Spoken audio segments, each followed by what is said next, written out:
Imagine growing your SMB 10x in just 4 years. Yes, please. That's exactly what Thanks did. With a little help from Salesforce, I'm Kerry Chow, excited to talk with Brendan Kam, co-founder and CEO of Thanks. Brendan, first of all, thank you so much for joining us. Two quick questions for our viewers. What does Thanks do? But also, like, what were the challenges that you were facing as a growing business? Yeah. So first, Carrie, it's great to talk to you, and thank you for having me on today.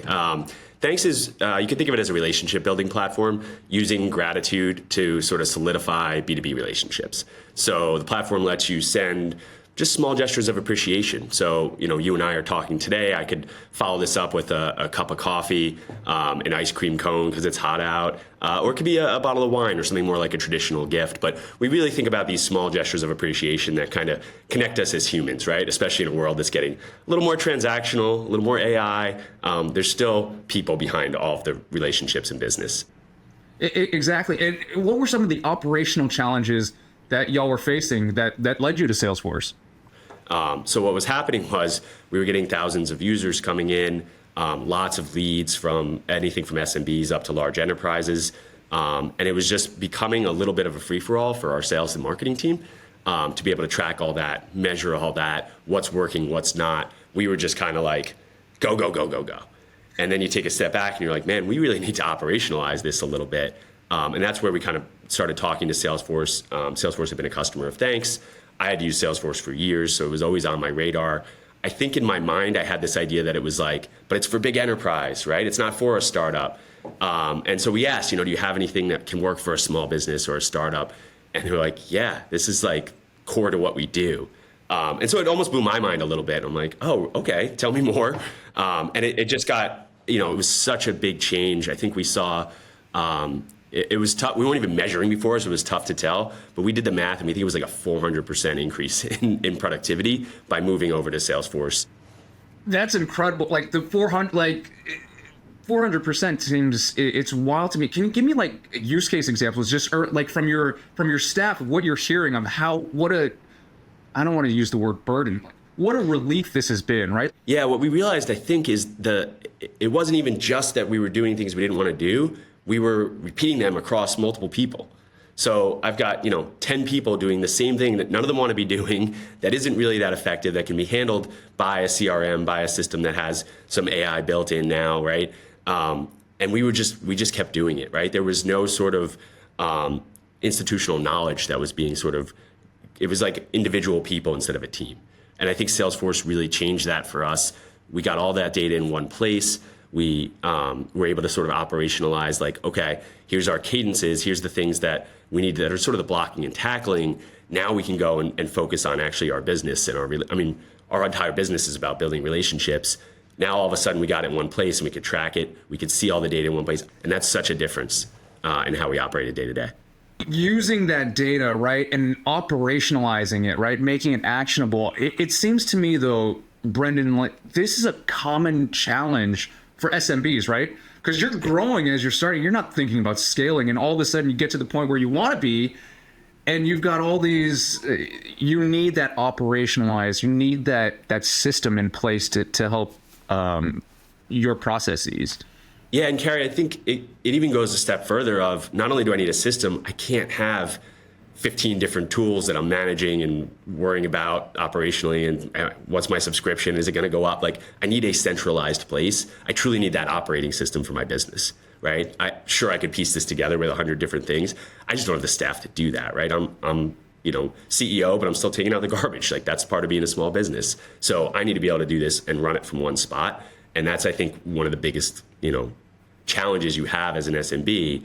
How do I not just get pulled? Again, every little different piece of software or things you're going to use pulls you operationally in a direction and away from that sort of the business itself, right? I don't want to mess with the underlying tinkering of it. I want to focus on the business. And that's really where Salesforce just came to the rescue. I love that point about how at an SMB, you are wearing so many different hats, right? And you have to get your hands dirty. And the myth that you just mentioned about how when you first looked at Salesforce, you were thinking like, this is for enterprise only. Right. And then you realize, oh, we have that ready to deploy for an SMB like me, and how important it is to scale. I'm kind of even thinking forward now. When a small business is growing quickly, how would you look at AI to help you scale? Yeah, and I'd love to tell you I was thinking about AI when we signed on with Salesforce, but I wasn't. But thankfully, here we are, and now I do have my data in a place that is usable, right? Because the AI doesn't have much value to you if you don't have the data to feed it, right? It needs to work specifically for us and our use case and our sort of voice and all of it. And so now that I've had that data in Salesforce, much easier to deploy, whether it's agents or even just internally for people to query data. I don't need to have technical people there anymore to do that type of thing. So now my sales team can do that themselves, right? And again, it goes back for me to this concept of, man, they don't have to focus now even less time on sort of that operational work and what do I do next and who should I focus on.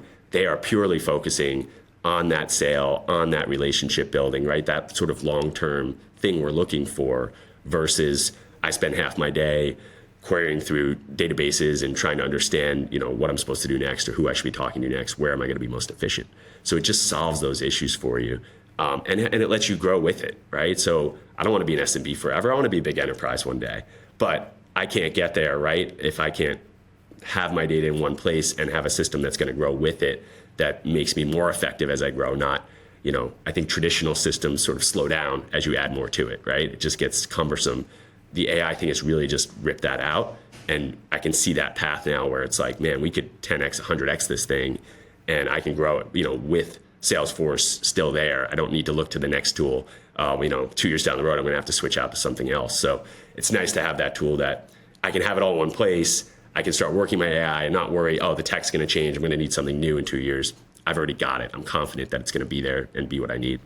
I love that. Like having Salesforce to grow with you and where you are in that AI journey, right? And speaking of that from like almost a visionary standpoint, I'd love your advice on how can growing businesses best prepare for getting the most out of AI?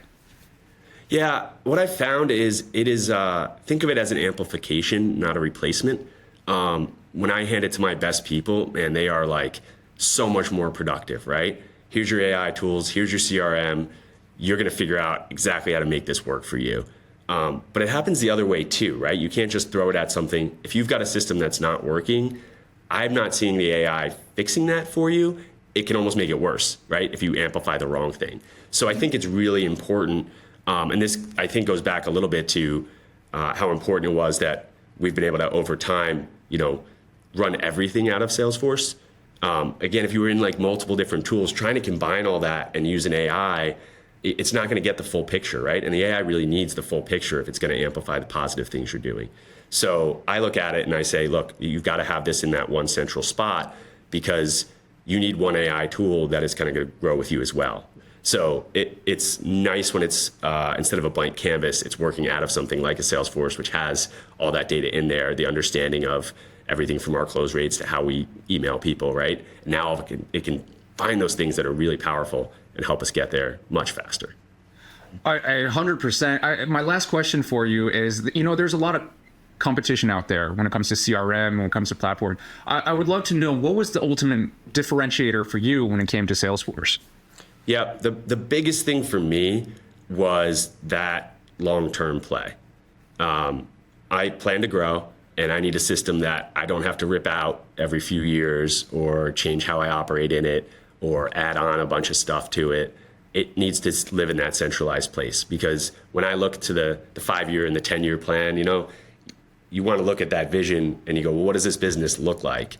And when you start working backwards from that, you're like, man, the tools I need, I can't just keep, it's such a burden on a small team to try to rip out a centralized tool. It needs to be something that can grow with me, that can work for me today, that I can just even do on my own, up to, well, what happens if I have 500 employees? What happens if I have 5,000 employees, right? And Salesforce is a tool that can do that.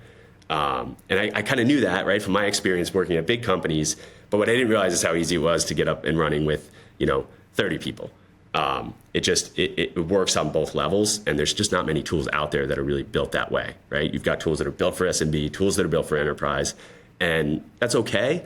but you can see that burden coming, and it just gets more and more important with AI, I think, to have it all in that one place that it's learning and growing with you. So that to me is the ultimate value of Salesforce, even beyond the immediate productivity gains of like getting all our stuff in an actually organized fashion. I love that answer. Love to hear it. And you know what? We'll send a bottle of wine via thanks after we're done here. How's that sound? Brendan, thank you so much for sharing your insights. For more about how Salesforce can help your SMB, check out salesforce.com/SMB.